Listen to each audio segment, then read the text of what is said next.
Today in this video we will understand more about social activist and the social reformation. So other such social activist was Jyotiba Phule. So Jyoti Rao Govind Rao Phule was born in a flower vending family, that is in Mali family, in year 1827. And it is said that जो उनका फूले जो surname है they got it because his forefathers used to send flowers and flower gardens to the contemporary Peshwa. जो पेशवा हुआ करते थे उनको वो फ्लावर्स और फ्लावर के गार्डन जो माला होती थी वो सेंड किया करते थे, and that's why they got their surname as Phule. Now Jyotirao Phule got his education in a Scottish school. So we can say that childhood से ही इनमें जो है यूरोपियन जो वेस्टर्न कल्चर है जो यूरोप है वहाँ से कुछ ना कुछ इनमें इनकलकेट हुआ था. And he also learned human rights and duties during his education. So while he was getting his education, he learned about the human rights and the duties. And he was highly inspired by this Shivaji and George Washington. So we can say that his role models were Shivaji and George Washington. Then he founded that all the religions have the same essence, more or less they are same. So because he studied the human rights, उन्होंने human rights के बारे में पढ़ा, then उनकी duties के बारे में पढ़ा.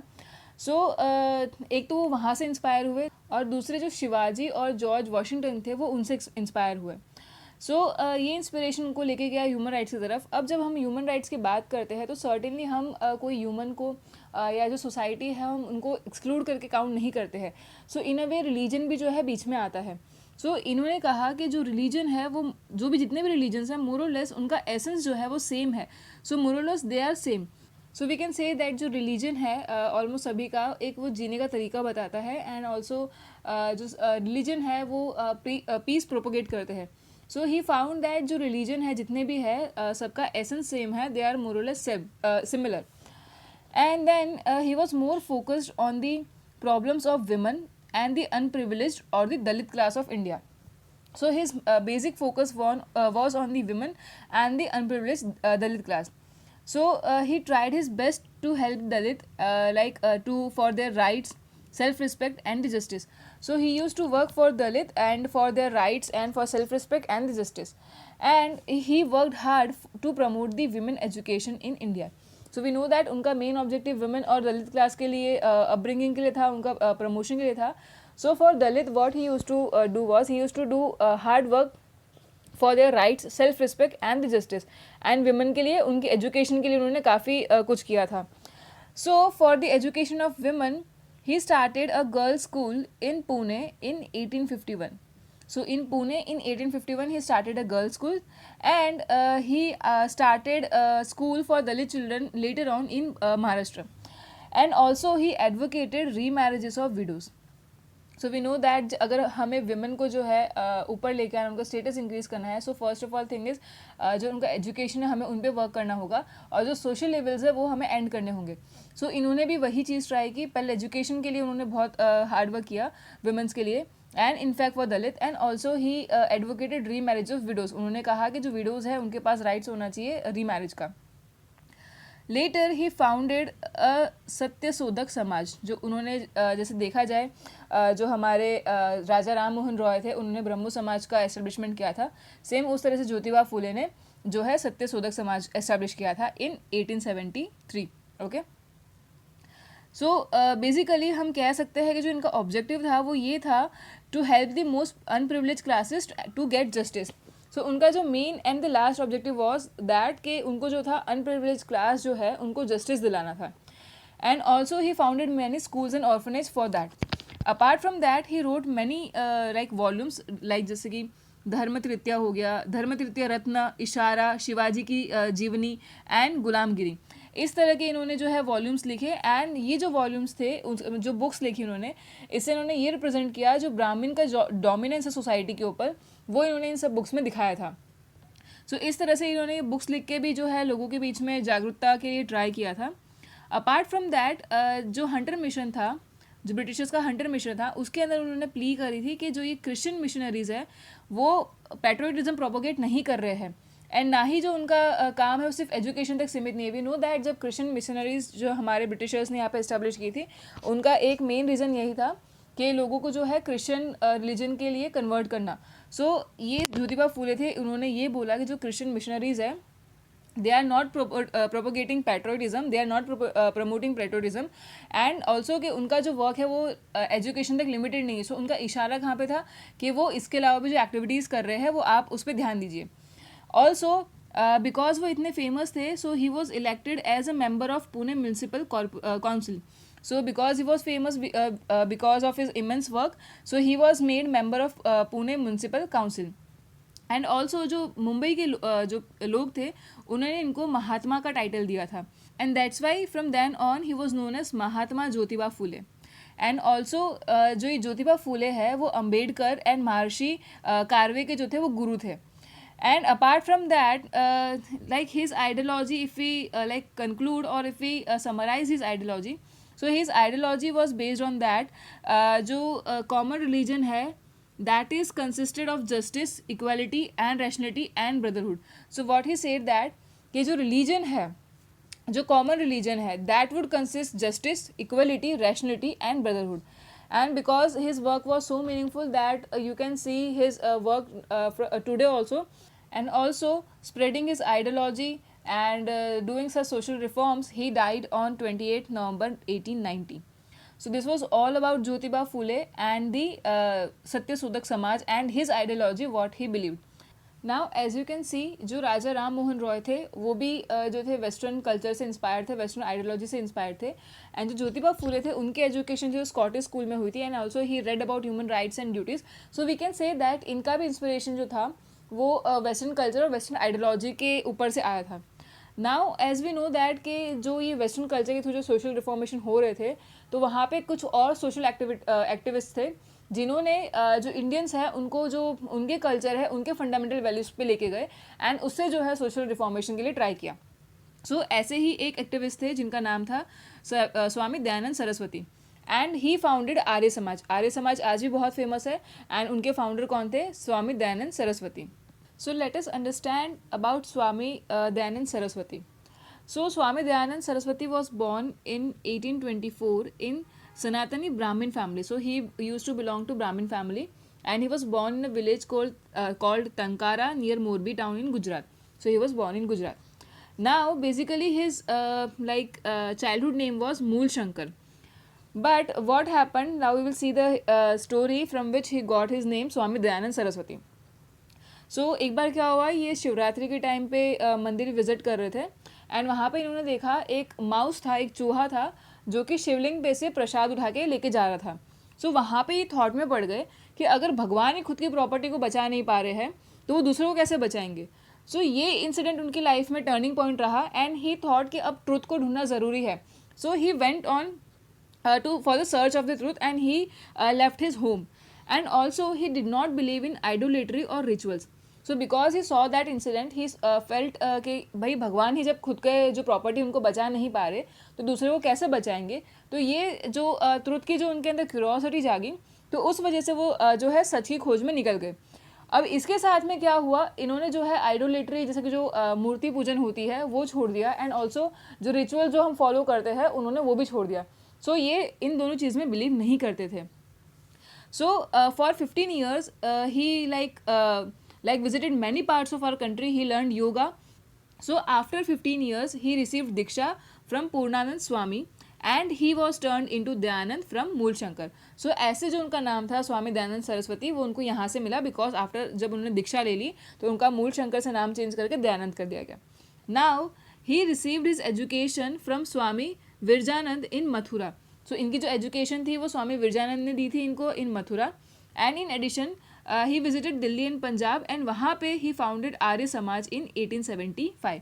सो इस तरह से इतना सब 15 years तक एक्सप्लोर करने के बाद दीक्षा लेने के बाद इन्होंने जो है आर्य समाज की एस्टेब्लिशमेंट की थी in 1875. Now in his institution he insisted upon 10 principle. So इनके इंस्टीट्यूशन में सिर्फ 10 प्रिंसिपल थे जिसके बेस पे ये पूरा समाज एस्टेब्लिश किया गया था. नाउ इनका जो स्लोगन था वो ये था, वेदों तरफ पाछा फरो. दैट इज़ जो हमारे वेद है उनके तरफ वापस से आप रिटर्न आओ. That is return back to the Vedas. So यहाँ से हमें पता चलता है कि जो दयानंद सरस्वती थे, जो स्वामी दयानंद सरस्वती थे, उन्होंने जो लोग हैं उनको अपने जो वेद है या जो हमारा कल्चर है उनके फंडामेंटल वैल्यूज़ तक लेके गए, एंड इस बेसिस पे सोशल रिफॉर्मेशन वो लेके आए थे. But one fine day he was fed with powder glass or the poison in his meal, and because of that he died on 30th October 1883, and that was a day of Diwali. So this was all about Swami Dayanand Saraswati. Now let us see what his message was and what his ideology was. So based on his ideology, Swami Dayanand Saraswati gave many messages to the society. So how he was able to give that? Because he had immense wisdom, and because of his meditation, he came to a solution that solution to all the problems of India are available in Vedas. So because he had read that those Vedas, he had immense wisdom and he has done meditation, so he came to believe that all the solutions of the problem of India are available in those Vedas. And that's why he gave the slogan that Vedo taraf pacha faro, that is, come back to Vedas. And he could also see that there is lot about Indian culture and religious in those Veda. तो जो हमारा religion है या जो हमारा Indian culture है वो काफ़ी कुछ जो है हमारे वेदास में जो है देखने मिलता है. Then what he did was, because he was so influenced by Veda, he believed that all the solutions are available in those Vedas. So he presented a gist of Vedas in his way, that is, जो हमारे वेद है उनकी summary इन्होंने अपने वे में present करी. Now he said that कि जो वेद है उसमें अंदर जो है हमारे जो प्योर एग्जिस्टेंस है ऑलमाइटी का, जो गॉड है उनका प्योर एग्जिस्टेंस डिफाइन किया गया है और वेदों में ही वो सब चीज़ें बताई गई है. सो ही रिकमेंडेड जो है कि सबको ये वेद पढ़ने चाहिए. And he also insisted that कि सबका राइट है वेद पढ़ने का. वी नो दैट कि जब हम हमारे पुराने टाइम पे देखते हैं तो जो लोअर क्लासेस होते थे उनको टेम्पल विजिट करने का लाइक अलाउड नहीं था. देन ऑल्सो जो रिलीजियस स्क्रिप्चर्स होते थे वो नहीं पढ़ सकते थे. But Dayanand Saraswati said that कि जो वेद है वो सबका राइट है पढ़ने का, so everyone should read that. And also he said that जो सोसाइटी का कॉन्स्टिट्यूशन होता है, जिस पर सोसाइटी बेस्ड होती है, जिस तरह से सोसाइटी बनी होती है, उनके सारे जो बेस्ट जो फैक्टर्स है it is available in one आश्रम रिलीजन. जैसे कि हमें पता है हमारे वेदों में जो है अलग अलग आश्रम दिए गए हैं, दैट इज़ गृहस्थ आश्रम, वर्ण आश्रम, एंड इस तरह से अलग अलग आश्रम है. तो ही सेड जो सोसाइटी का कॉन्स्टिट्यूशन है वो सबसे बेस्ट जो है डिस्क्राइब किया गया है वो है वन आश्रम रिलीजन में. And that's why he said that जो सोसाइटी है that should be based on all four varnas. And जो लोगों की कास्ट है उस पर बेस्ड नहीं होना चाहिए society, but it should be based on वर्ण. अब वर्ण सिस्टम में क्या होता था कि जो पर्टिकुलर इंडिविजुअल है वो किस तरह का काम कर रहा है, उसका किस तरह का जो है क्वालिटीज़ है और जो वर्क है उसके बेसिस पे उसका वर्ण डिसाइड होता था कि वो ब्राह्मण होगा, शूद्र होगा या क्षत्रिय होगा या फिर जो है वो ट्रेडिंग क्लास में होगा. सो इस तरह से जो चार वर्ण थे वो डिसाइडेड थे.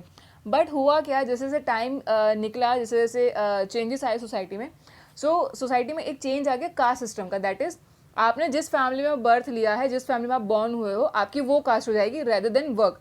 But Swami Dayanand Saraswati insisted that कि जो वर्ण सिस्टम है वो होना चाहिए और जो ह्यूमन बीइंग है, जो इंडिविजुअल है, वो उनके वर्क और क्वालिटी के बेस पे ही डिसाइड होने चाहिए उनका वर्ण क्या होगा.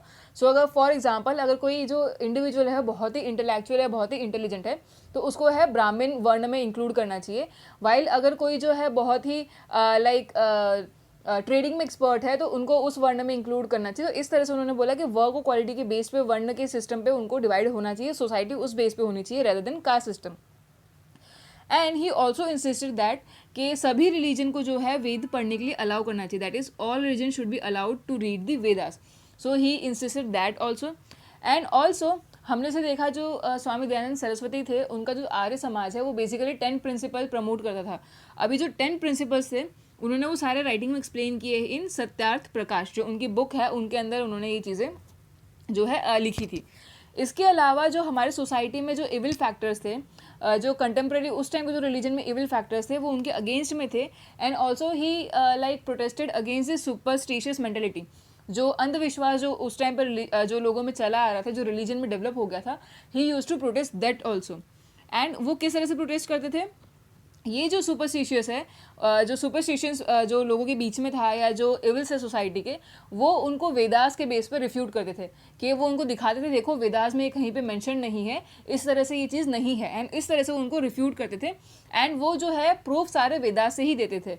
And also because of that he like oppose the idolatry system, जैसे कि जो हम जो भगवान के आइडल्स हैं उनको पूजते हैं, तो उन्होंने वो सिस्टम को भी स्ट्रिक्टली जो है प्रोहिबिट किया, and he gave its proof from the Veda only. And also he stood against the child marriage and sati प्रथा। वी नो दैट कि वो उस टाइम के जो रिलीजन के बेस पे जो इविल डेवलप हुए थे उनके अगेंस्ट में थे। So he was against the child marriage, he was against the sati प्रथा, and also he advocated the remarriage of widows and women empowerment through girls education. So he promoted girls education and as well as remarriages of the widows. So this was the message that Swami Dayanand Saraswati gave to our society. Now we will see how does the Arya Samaj function. So जो आर्य समाज था उनका functions क्या थे. So as वी no ये जो आर्य समाज था वो दयानंद सरस्वती ने इसलिए बनाया था सो दैट जो उनकी आइडियोलॉजी है वो प्रोपोगेट कर सके. सो ये जो इंस्टीट्यूशन था दैट इज आर्य समाज था, they use to work for the unification of Hindu to fight against the attack of western culture over the Indian holy culture.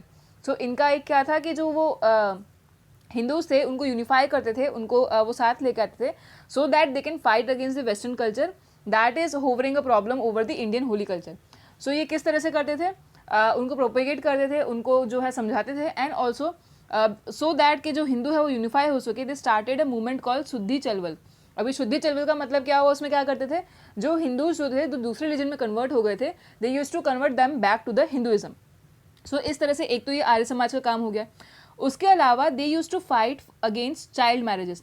सो जो आर्य समाज था they were devoted to fight against the child marriages, and also they advocated the remarriage of widows, improvement of Dalit and promotion of girls education. So जो child marriage है उसके fight करते थे. उसके अलावा they use to promote remarriage of widows and they use to work for improvement of Dalit and also they use to promote girls education. Now Swami Dayanand Saraswati through this Arya Samaj he declared that कि कोई भी untouchable नहीं है by his birth और caste. He said that untouchability नहीं होनी चाहिए, and because birth और कास्ट के बेस पे तो बिल्कुल भी नहीं होनी चाहिए. And also because of this he promoted the message of equality before people. तो जो लोग थे उनके बीच में जो इक्वलिटी का मैसेज जाए, इसलिए उन्होंने ये सारी चीज़ें अनटचेबिलिटी को भी जो है लाइक अपोज किया था. एंड ऑल्सो जो उनके फॉलोवर्स थे they develop the virtue of service to people, sacrifice, restraint and loyalty to religion.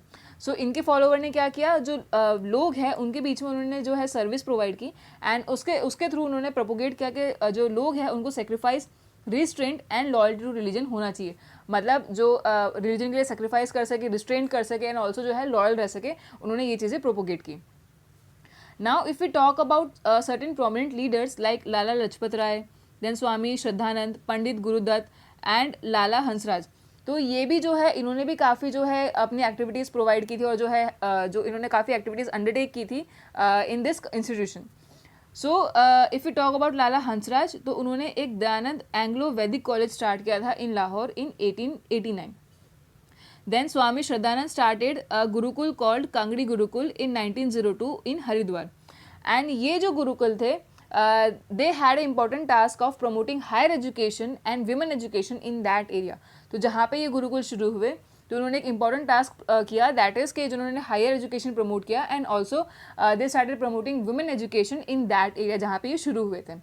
And also ये जो आर्य समाज है they accepted Hindi language as the national language of the country. So we see that जो आर्य समाज के जितने भी workers या followers थे, so they accepted Hindi as the national language. So we can say that जो आर्य समाज है उन्होंने काफ़ी अपने सर्विसेज जो है वेलफेयर जो है प्रोवाइड किया है दलित एंड वुमेन को, एंड ऑल्सो जो इक्वलिटी के लिए. So this was all about Swami Dayanand Saraswati and his Arya Samaj and also his ideology.